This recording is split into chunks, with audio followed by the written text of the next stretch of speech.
trying to make sense of Brexit, what it could mean for Europe, as well as the UK and its neighbors, and what could we expect in the coming months once the UK begins the process of leaving the European Union. Hello and welcome to People First, the EPP Group's monthly program on issues with impact on people like you. Joining us to answer some of your questions is Mairead McGuinness. You are a Vice President of the European Parliament from Ireland. And Paulo Rangel. You're an EPP Group Vice Chair, and you're also responsible for the group on the future of Europe. Two perfect people to talk to about this, and a question to both of you to start.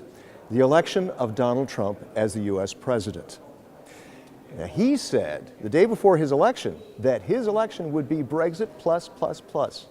What kind of impact do you see of the election of Donald Trump on this Brexit process? Start with you, Mairead. I predicted both, as it turned out. I believed Brexit would happen because I was watching the debate, and I was not surprised that Donald Trump was elected. So on both of these, we respect democracy. People have spoken.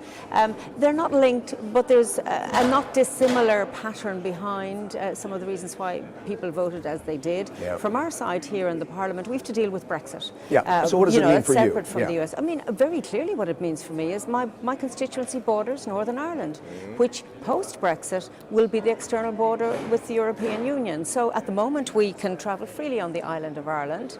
We have no restrictions on trade, and we want that to continue. There is one effect clear from the first declarations of Theresa May, especially this hard Brexit apparent approach, right. That is the 27 become very united. Something that was not really invisible before. So the silver lining in this. Because she defined a kind of common enemy or common adversaire. Shall we say. And so this is something. I tell you what, but let's move on to the viewer questions and see what they have to say. And what better place to go to get those questions than a pub. And that's what we did here in Brussels. We went to a pub and got some questions, and here's the first of them. I'm just wondering about Brexit, whether the English really were aware about the consequences of this decision. What are the real consequences here? Because so far the short-term consequences were that the pound went down, British exports went up. But what are the real consequences for Europe? I think it would be tougher than the Brits think for them. Yeah, I think apart from the economic, which is huge, I think the whole emotional disattachment will be enormous, because every facet of our lives are covered by EU legislation for over 40 years now. So to actually extract that from the UK, from the European Union, in my view, is extremely difficult.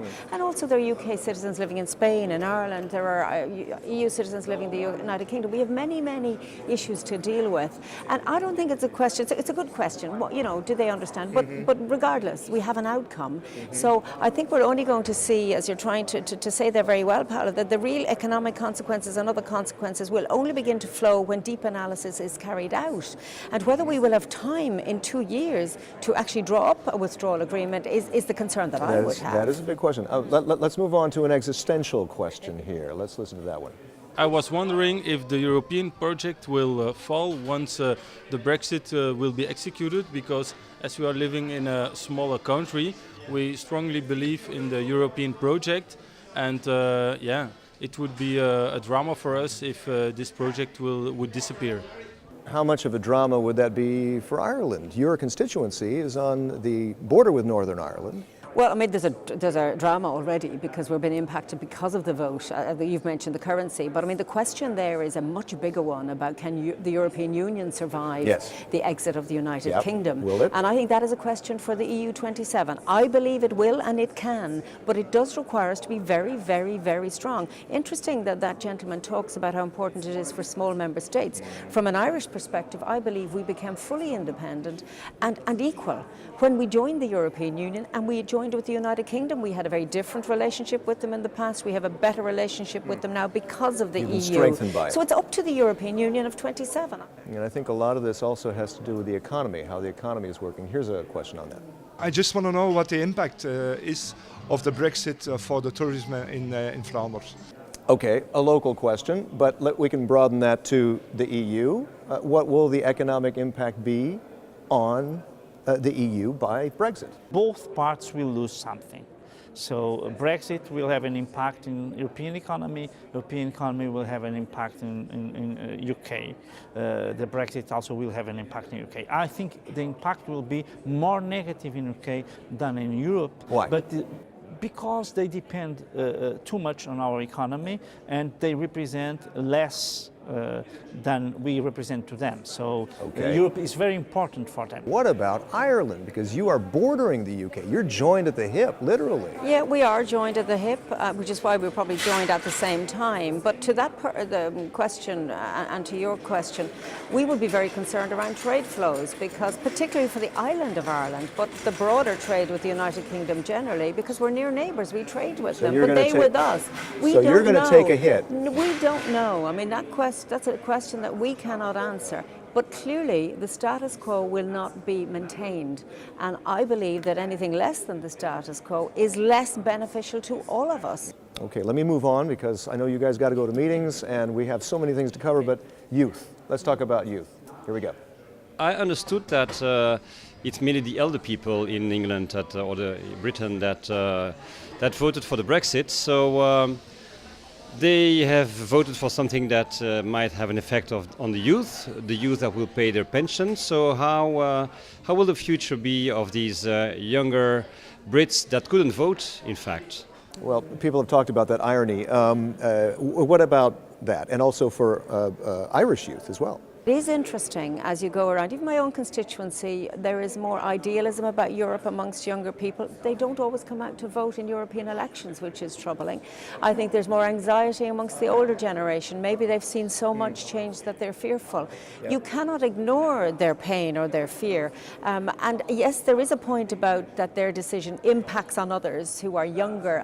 But look, politics can bring about change in the future. And just because something happens today doesn't mean that in 10 years' time it remains the same. If I've discovered anything in this house, is that change is constant and crises are constant in this house and around the European Union, and we should accept that as the norm, not as the unique. Okay, let me move on to another question on education, youth-related education. How does the Brexit affect students from the UK studying abroad and vice versa? What can happen to their status? What can happen to their ties to the countries that they've made and to their own country? This is something that really piques my interest. The funds of European Union are really supporting a lot of the work of LSE, of Cambridge University, Oxford University. I've seen this reference of a speech of a minister that said they have to do a list of the foreign students and professors that were in British universities, what was really something that was the last thing that I could imagine about Britain, that is the land of freedom before all other countries. And I must say that here, if they go by this path, if they try to insist on this, they will lose the real richness, and I would say really something that we admire in the British education system, especially the high-level system, that is to have everybody on board from all the countries and especially from Europe. So it kind of breaks that spirit. Well, absolutely, because education crosses borders and scientists and research know no boundaries, and I think that post-Brexit we want that to continue. But really it is up to those who sit down around the table. I guess that the United Kingdom university sector really wants to stay with Europe at its heart. We have to find a way, because their innovation and their brain power is so important to us. It's the future of Europe. It's the future, right? yes. Let me move on to widen this to the free movement of workers. Here's a question on that. I would like to know if it will be more difficult to travel to the United Kingdom, or will things stay the same for EU nationals? That's probably one of the most salient issues that prompted a lot of people to vote for Brexit. What's going to happen here? Well, I think workers? that mantra of let's take back control included take back control of the UK borders, and that was very strong in the referendum campaign. I mean, and that young person is speaking very much to that concern that the United Kingdom will limit movement inside its territory, and therefore that the European Union will have to respond in some way to that. I think our red lines on this are quite clear. We want our 4 freedoms, including freedom of movement, and the United Kingdom think otherwise. We will have to be very, very strict in this matter, because this is really the richness of the European Union is something that normally we only know when we lose it. One final question on the mood here. We had an interesting question from a Spanish teacher, a language teacher. Je respire une ambiance morose ici à Bruxelles, où on a l'impression que quelque chose se brise, quelque chose se casse, et qui met en difficulté l'avenir de l'Union européenne. Okay, so what's the mood here? Is something broken here, or are we going to try to seize on this as a positive thing? I'm very pragmatic about these things. I said to you that I believe the world is in a constant crisis. And sometimes when things break, they release an energy. And perhaps this is the moment where Europe is deeply challenged. If you put a clause into a treaty to allow a member state leave, then at some stage it's going to be tested. We now have that test. It's a large member state, and yes, it has caused ripples of concern, but it's not with, we have the capacity to respond to this. How do you see that in the future? Well, what I would say is that I don't see a negative mood, so I wouldn't subscribe this view. What I see, that I think it's something that is really a characteristic of our time, is uncertainty.